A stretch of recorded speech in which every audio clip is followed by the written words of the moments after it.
아버지께 가는 길이라는 제목으로 말씀 전하도록 하겠습니다. 여러분은 어디를 향해서 가고 계십니까? 여러분의 인생의 궁극적인 목적지는 어디이십니까? 페이스북에 고생질이라는 그런 페이지가 있습니다. 혹시 아시는 분은 아실 것 같은데, 그 고생질이 약자거든요. 그 단어를 풀면 고는 이제 고민하고, 생은 생각하고, 그 다음에 질은 질문하자. 근데 이제 앞에 이제 말씀 앞에서라는 그런 제목이 붙어 있습니다. 그래서 청년들아, 말씀 앞에서 고민하고 생각하고 질문하자라는 그런 취지로 만들어진 그런 크리스천들 그 페이스북 페이지입니다. 근데 여기서 얼마 전에 그 순회선교단이라는 곳에 계신 김용희 선교사님의 짧은 영상을 제가 본 적이 있습니다. 거기에서 이런 말씀을 하셨어요.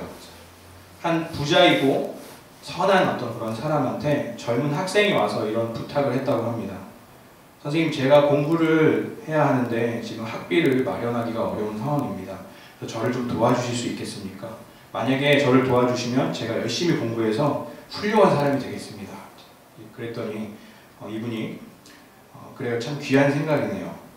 그러면 공부를 마치면 무엇을 하시겠습니까? 이렇게 질문을 했대요. 그랬더니 제 전공이 이러이러하니까 제 전공을 살려서 취업도 하고 일을 할 것입니다. 이렇게 얘기했더니, 네, 그럼 그 다음에는 뭐 하실 건가요? 이렇게 얘기했더니 법률사무소를 차리고 싶습니다. 또 이렇게 얘기를 했대요. 그래서 그래요, 정말 그렇게 잘 됐으면 좋겠습니다. 그러면 그 다음에는요? 네. 성공해서 결혼도 해야죠. 그 다음에는요? 행복한 가정을 꾸리게 될 것 같습니다. 그 다음에는요? 늙겠죠. 이렇게 얘기를 했을 때요. 그 다음에는요? 죽겠죠. 이렇게 얘기를 했다고 합니다. 네. 그런데 이분이 그 다음에는요? 죽은 다음에는요? 라고 이렇게 마지막 질문을 했다고 합니다.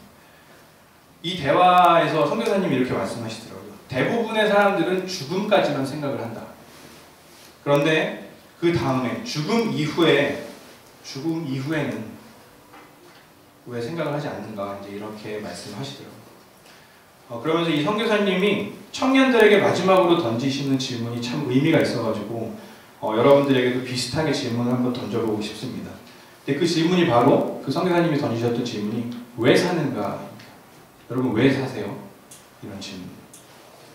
제가 처음에 던졌던 질문이 여러분 어디로 가십니까? 여러분 인생의 목적지는 어디입니까? 라고 제가 말씀드렸는데 사실 비슷한 질문인 것 같습니다.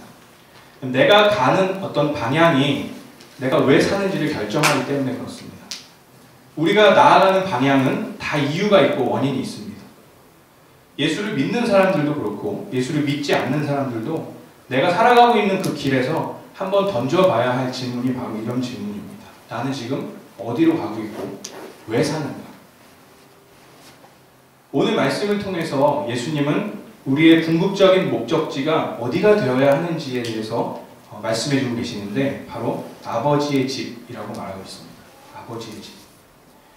태초에 천지를 창조하시고 우리를 만드시고 사랑하는 자녀로 삼으신 아버지의 품으로 돌아가는 것이 사실 우리 인생에서 가장 중요한 일입니다. 우리는 절대로 우연히 태어난 것이 아닙니다. 하나님은 우리를 향한 사랑과 계획을 가지고 계시고 사실 아담과 하와가 죄를 짓기 전까지는 그 죄 때문에 우리가 하나님과의 관계가 끊어지기 전까지 하나님은 우리를 책임지시고 인도하시는 가장 좋은 그런 아버지셨습니다. 그래서 뭐 1:1 양육이나 구원 메시지를 들어보신 분들은 아실 거예요. 그 하나님과의 관계가 다시 회복되는 걸 구원이라고 한다. 이렇게 이야기합니다. 그런데 이 길에 대해서 예수님이 말씀하실 때 제자들은 이해할 수가 없었어요. 사실 이해하는 것보다 근심하고 있었다라고 이렇게 성경은 말하고 있습니다. 왜냐하면 그런 뜬구름 잡는 말보다 현실이 더 중요했기 때문에 그렇습니다. 대부분 사람들에게 있어서 하나님께 가는 길, 영생을 얻는 길, 천국에 가는 것보다 더 중요한 게 뭐냐면 바로 지금 내 현실입니다. 제자들은 예수님과 함께 있음에도 불구하고 계속해서 근심했습니다. 왜냐하면 제자들한테 있어서 중요한 목적은 하늘나라 가는 게 아니라 사실 이스라엘의 재건이었습니다. 이스라엘이라는 나라가 로마의 식민 통치를 벗어나서 다시 예전에 부여했던 그런 나라가 되는 것을 꿈꾸고 있었습니다. 제자들은 예수님이 왕으로 이스라엘을 다스릴 것을 기대하고 있었고, 그렇게 예수님이 왕이 되시면 나도 거기서 한 자리 차지하겠지 라고 이렇게 생각을 하고 있었습니다. 예수님이 예루살렘에 들어오실 때 많은 사람들이 종려나무가지를 흔들면서 호산나 호산나 외쳤잖아요. 그 사람들 모두가 다 이스라엘의 독립을 사실 꿈꾸던 사람들이었습니다. 그런데 시간이 지나면서 예수님이 자꾸 이상한 말을 하시는 겁니다. 하늘의 미랄이 땅에 떨어져 죽어야 된다. 나는 이제 나무에 달릴 것이다. 나는 죽어야 되고 뭐 이런 얘기를 계속 하시니까 제자들은 괴로워했습니다. 자꾸 예수님이 떠나신다고 하고 누군가가 배신할 거다. 이런 이야기들을 계속 하니까 제자들은 굉장히 불안해하고 허무하고 그런 허탈한 마음 가운데 있었습니다. 그런데 여러분들은 어떻습니까? 내가 인생에서 목표로 삼고 있던 것이 무너져 내리면, 내가 갖고 있던 목적이 사라져 버리면 얼마나 허무하고 허탈합니까? 그럴 때 어떤 사람들은 이렇게 이야기를 하기도 합니다. 삶의 의욕을 잃었다. 내가 살아갈 이유가 없다. 이렇게 얘기하기도 합니다. 제자들에게 있어서 예수님이 떠나간다는 일은 그런 일이었습니다. 정말 슬프고 괴로운 일이었습니다. 그런데 사실 오늘 말씀 읽어보시면 거기서 끝나는 것이 아니었어요. 예수님은 분명히 하늘나라 이야기를 하십니다. 너희가 있을 곳이 있는데 거기가 바로 아버지의 집이다. 내가 먼저 거기 가가지고 너희가 있을 곳을 준비해 놓을게. 이렇게 계속 이야기를 하고 있는데도 불구하고 와, 내가 드디어 하나님 아버지의 집에 가는구나. 그곳에서 이제 예수님과 함께 살겠구나 하고 기대하고 즐거워하는 것이 아니라 제자들은 계속 근심하고 계속 두려워했던 것입니다. 내가 목적하던 삶이 아니니까. 만약에 이때 제자들한테 왜 사십니까? 라고 질문했다면 아버지께 가기 위해서가 아니라 이스라엘이라는 나라를 통치하기 위해서요 라고 아마 대답했을 것입니다. 여러분, 비슷한 예로 부자 청년도 있습니다. 부자 청년은 영생을 구했어요. 이터널 라이프를 구하고 싶어가지고 예수님께 왔는데 그 부자 청년 삶의 목적은 진짜 천국 가는 것이 아니라 부자로 계속해서 사는 것이었습니다. 그러니까 예수님이 천국에 가려면 네가 갖고 있는 재물을 다 팔아서 가난한 자에게 나누어 주라 이렇게 예수님이 말씀하시니까 돈을 포기할 수 없어서 근심하면서 돌아갔다고 말합니다. 내가 포기할 수 없는 것들 혹은 내가 포기할 수 없는 것인데 내가 잃어버리게 되면 모든 사람들이 이렇게 근심하게 되는 것입니다. 여러분, 우리는 어떻습니까? 우리 삶의 목적은 무엇입니까? 우리가 가고 있는 그 방향, 종착지는 어디입니까? 아버지의 집입니까? 아니면 다른 것입니까? 제가 한국에 2주 반 정도 다녀왔습니다. 여러 가지 이유를 가지고 그곳에 다녀왔는데 영주권 준비하려고 필요한 서류들을 이제 받기 위해서 갔고요. 또 치과도 가고 싶어서 갔고, 영주권 준비하고 또 다시 제가 학교를 준비하면 한국에 자주 못 나가게 될 것 같아서 한번 다녀와야겠다는 마음으로 갔다 왔습니다. 그런데 사실 개인적으로 아주 중요한 이유가 하나 있었는데 그것은 바로 저희 할머니를 만나는 것이었습니다. 저는 중학교 때부터 부모님하고 살지 않았어요. 부모님이 이제 따로 사셨고 할머니, 할아버지와 함께 살았습니다. 군대 가기 전까지 함께 살았어요. 그래서 할머니, 할아버지가 사실 저한테는 더 아버지, 어머니 같은 그런 분들입니다. 할아버지가 2005년에 돌아가셨고요. 추운 겨울에 새벽기도 다녀오시고 집에 돌아오시면서 이제 날씨가 추워서 그런지 급성 심근경색으로 돌아가셨어요. 너무나 갑작스러웠지만 그래도 정말 편안하게 하나님 품으로 가셨습니다. 그런데 이제 재작년에 저희 할머니께서 뇌출혈로 쓰러지셔가지고 중환자실에 입원을 하셨다가 지금까지 요양병원에 이제 계십니다. 누워 계십니다. 아마 기억하시는 분들도 계시겠지만 제가 그때 많은 사람들에게 저희 할머니 기도 좀 해주세요 이렇게 중보기도 부탁을 드렸었어요. 그리고 이번에 드디어 제가 할머니를 보러 들어갔습니다. 병실에 이제 들어가서 할머니를 보자마자 뭐 어쩔 수 없었죠. 이 감정을 이길 수가 없으니까 정말 통곡하면서 울었어요. 할머니 보면서 할머니를 안고 굉장히 제 안에 여러 가지 감정이 있었습니다. 반갑고 슬프고 괴롭고 막 여러 가지 감정이 있었어요. 한참 울다가 정신 차리고 할머니 손을 붙잡고 이제 기도를 해드렸습니다. 제 입에서 막 기도가 나오는데 이런 내용이 있었어요. 하나님, 이제 저희 할머니가 곧 천국으로 가시게 될 텐데 그 전까지 힘들어도 잘 견딜 수 있게 힘을 주시고 지금 이 모든 상황이 우리는 이해할 수 없지만 하나님의 주권 아래 있음을 기억하게 해주세요. 이렇게 막 기도를 드렸습니다. 기도를 마치고 이제 주위를 보는데 그 방에, 그 병실에 6분이 계셨어요. 병원 이름이 복음요양병원입니다. 그러니까 그 크리스천 병원이에요. 그러니까 예수 믿는 사람들이 많이 계셨겠죠. 근데 거기 계신 분들 사연을 이렇게 들을 수가 있었어요, 제가. 너무 안타깝더라고요. 저희 할머니는 84살이십니다. 84살, 나이가 그래도 좀 많으시죠. 근데 바로 맞은편에 누워 계신 분은 이제 61, 이제 60을 막 넘기신 분인데 평소에 기도를 얼마나 열심히 하셨는지 매일 밤늦게까지 교회에서 기도를 하셨대요. 그래서 가족들은 그날도 안 오시길래 교회에서 밤새 기도하시나 보다 싶었는데 이분도 이제 쓰러지신 거죠. 그리고 이제 굉장히 늦게 발견이 돼서 지금 2년째 식물인간으로 누워 계시더라고요. 또 바로 옆방에 있는 중국 선교사님이 누워 계신데 이 선교사님은 56세밖에 안 되셨더라고요. 중국에서 정말 열심히 사역하시다가 쓰러지셨는데 지금 식물인간이 된 지 4년째라고 그러시더라고요. 사모님이 이제 말씀해 주셨는데 예수님 이렇게 잘 믿고 사시는 분들 삶이 왜 이렇게 힘들까?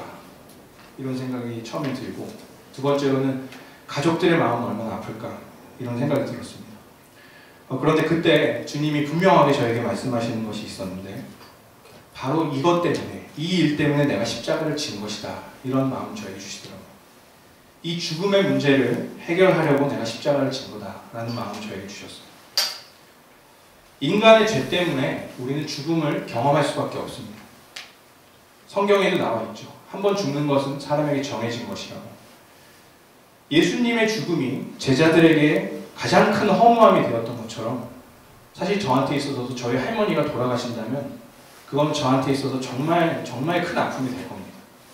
아무렇지 않을 리가 없죠. 제 마음에 엄청나게 큰 구멍이 아마 생길 거예요. 그런데 그 고통과 아픔을 해결하시려고 예수님이 이 땅에 오신 것이고 십자가를 지심으로써 우리를 다시 아버지의 품으로 인도하신다는 겁니다.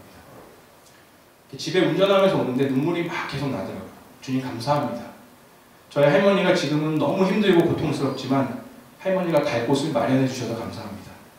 그리고 제가 갈 곳도 마련해 주셔서 감사합니다. 우리 모두가 다시 만날 그곳을 마련해 주셔서 감사합니다. 이런 고백이 저 안에서 계속 나왔습니다. 여러분은 삶의 방향을 어디로 향하고 계십니까? 하나님의 나라, 아버지의 집을 사모하며 가고 계십니까? 저는 그 질문을 드리고 싶어요. 청년 때는 학교도 다니고 또 일도 해야 합니다. 연애도 해야 하고 또 이제 청년의 때를 지나면 장년의 때를 준비하며 살아가야 합니다. 그런 것들은 당연히 나쁜 것이 아닙니다. 열심히 준비해야 하고 충실하게 살아야 됩니다. 그런데 그 다음에는 어떻게 하실 것입니까? 가장 중요한 인생의 목적인 아버지의 집, 천국을 우리가 생각하면서 살지 않는다면 우리는 계속해서 세상 속에서 살면서 근심하고 슬퍼하면서 살게 될 것입니다.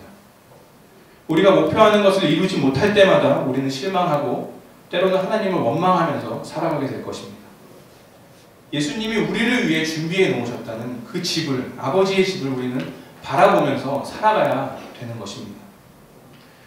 그런데 문제는 이 천국을 바라보는 삶이 그렇게 잘 되지 않는다는 것입니다. 예수 믿지 않는 사람이야 뭐 천국 믿지도 않을 테니까 상관없겠죠. 그런데 예수를 믿는다는 우리도 천국을 바라보는 삶을 놓칠 때가 너무 많습니다. 그런데 그 이유에 대해서 주님은 오늘 말씀하십니다. 그거는 바로 주님과 우리와의 관계 때문이다 이렇게 말씀하고 계십니다. 무슨 말이냐면 예수님이 이렇게 말씀하셨어요. 제자들한테 내가 가는 길을 너희가 알고 있다라고 이렇게 말씀하셨습니다. 그랬더니 도마가 바로 이렇게 얘기하죠.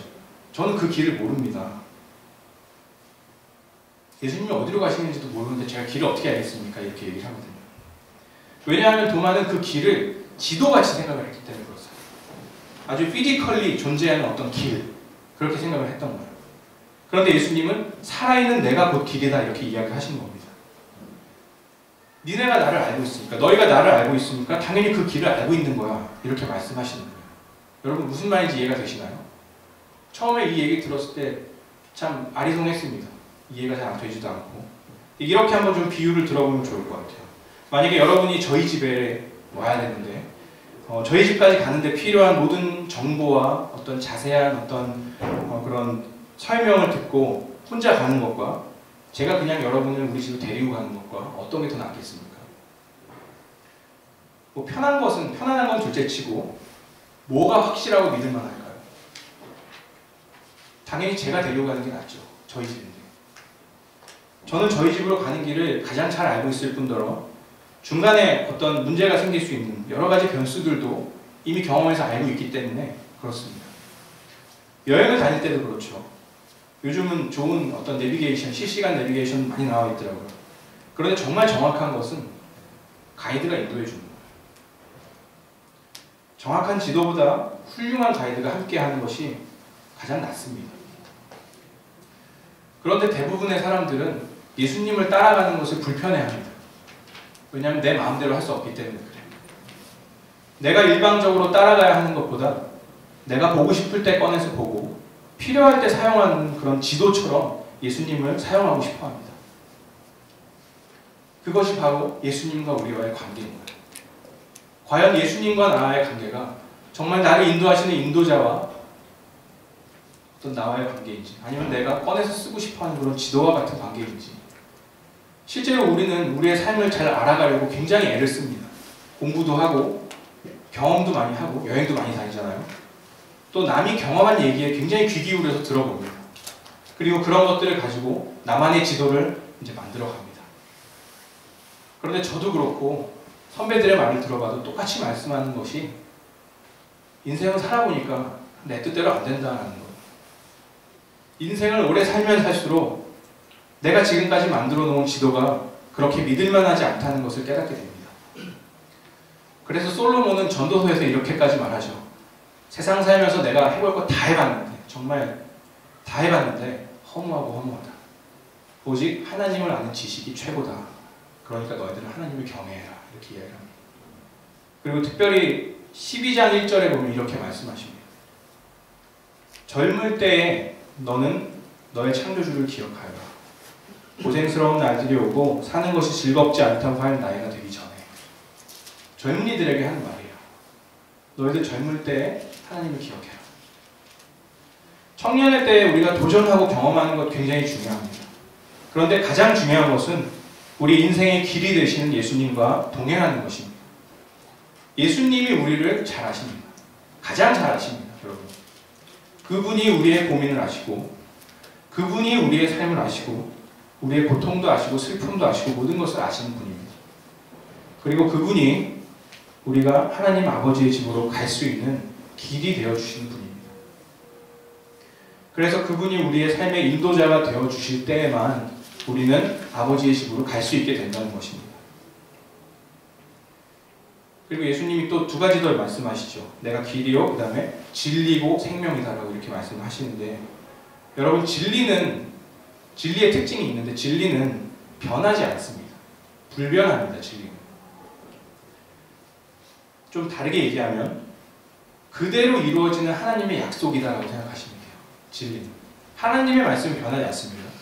꽃은 풀은 마르고 꽃은 시들지만 하나님의 말씀이 영원하다고 했는데, 하나님이 우리에게 주신 말씀, 그 약속의 말씀들이 바로 진리죠. 그런데 예수님이 바로 진리다라고 이렇게 말씀을 하시는 건 바로 우리가 진리이신 예수님과 함께 할 때에 우리에게 주어진 그 하나님의 약속의 말씀이 이루어진다는 말과 같습니다. 고린도후서 1장 20절에 이런 말씀이 있습니다. 한번 띄워주실까요? 하나님의 모든 약속은 그리스도 안에서 이해가 됩니다. 그러므로 그리스도로 말미암아 우리는 아멘 하면서 하나님께 영광을 돌리는 것입니다. 여러분, 예수님이 오늘 우리를 아버지의 집으로 인도하겠다고 약속하셨죠. 그런데 그게 실제로 이루어지게 하시는 분이 된다는 거예요. 그게 예수님이 진리라는 겁니다. 그뿐만 아니라 우리에게는 굉장히 많은 진리의 약속이 주어져 있습니다. 내가 너에게 성령을 보내겠다. 내가 너희와 함께하겠다. 너희가 약할 때 내가 강함이 될 것이다. 마음이 가난한 자는 복이 있고 천국이 니네 것이고, 애통하는 자는 복이 있고 너희가 위로를 받을 것이다. 성경에는 너무 많은 약속의 말씀들이 저희 안에 있습니다. 그런데 그게 우리 안에서 정말로 실제가 되는 그런 삶, 그거는 주님 안에 있을 때 가능하다는 거예요. 예수님 안에 있을 때 가능한 것입니다. 내 노력으로 이 말씀이 이루어지는 것이 아니라 예수님이 진리이시기 때문에 예수님을 통해서만 이 하나님의 약속의 말씀들이 우리에게 이루어지는 것입니다. 아멘이십니까? 제가 한국에서도 살아보고 토론토에서도 지금 6년 넘게 살아보니까 이제 두 군데를 비교하게 될 때가 많더라고요. 토론토에서의 삶과 한국에서의 삶. 이번에도 한국을 다녀와 보니까 한국은 천국입니다. 이렇게 제가 얘기를 하게 됐어요. 근데 앞에 뭐가 붙어요? 먹을 것 천국. 한국은 정말 정말 너무 맛있는 곳인 것 같습니다. 먹고 즐길 것이 너무 많아요. 그리고 무엇보다 내가 사랑하는 가족과 친구가 있는 곳입니다. 저의 고향입니다. 그런데 또 그에 비해서 토론토는 아이들 교육하기가 너무 좋아요. 아이들에게 너무 좋은 환경이고 이 자연이 너무나 좋습니다. 그리고 또 무엇보다 제가 처음으로 주님의 일을 시작한 곳입니다. 특히 강림교회와 청년부는 저한테 있어서 너무나 의미 있는 곳이에요. 제가 앞으로 평생을 사역하더라도 이곳에서 사역했던 경험은 아마 잊을 수 없을 거예요. 둘 다 너무 저에게 의미 있는 곳입니다. 사람들이 어디 가서 좋냐고 물어봐요. 맨날. 어디서 살고 싶냐고 물어보죠. 근데 오늘 말씀 준비하면서 드는 생각이 그렇더라고요. 중요한 건 어디 사느냐가 정말 아닙니다. 어떻게 사느냐, 그리고 어디를 향해 내가 가느냐가 중요한 것을 다시 깨닫게 되었습니다. 지금 제가 얘기했던 것들이 다 무너질 수 있어요. 가족, 저희 할머니 좀 있으면 돌아가실 거예요. 먹을 것, 물론 먹을 거 많이 있겠지만 돈이 없으면 전 못 사 먹을 수도 있죠. 제가 막 좋다고 얘기했던 것들 다 무너질 수 있습니다. 그런 것들은 제가 살아가는 목적이 될 수가 없습니다. 내가 어디를 바라보며 가는가? 아버지의 집, 내 아버지의 집, 다시 나를 부르시는 나의 고향. 그리고 내가 그거를 위해서, 그 길을 가기 위해서 주님과 예수님과 연합하면서 살아가고 있는가? 그것이 우리 삶에서 가장 중요한 것입니다. 여러분. 혹시 오늘 제자들처럼 여러분 삶 가운데 근심이 있으신 분들이 있다면 저는 그런 분들을 오늘 더 축복합니다. 주님이 여러분에게 말씀하십니다. 근심하지 말고 나를 믿으라. 근심하지 말고 나를 믿으라. 내가 너의 길이고 진리고 생명이니 나를 믿으라 라고 여러분에게 말씀하십니다. 예수님이 나보다 나를 더 사랑하시고 십자가에 죽기까지 우리를 사랑하셨습니다. 그 예수님이 우리의 삶을 인도하실 것입니다. 찬양하고 함께 기도했으면 좋겠습니다.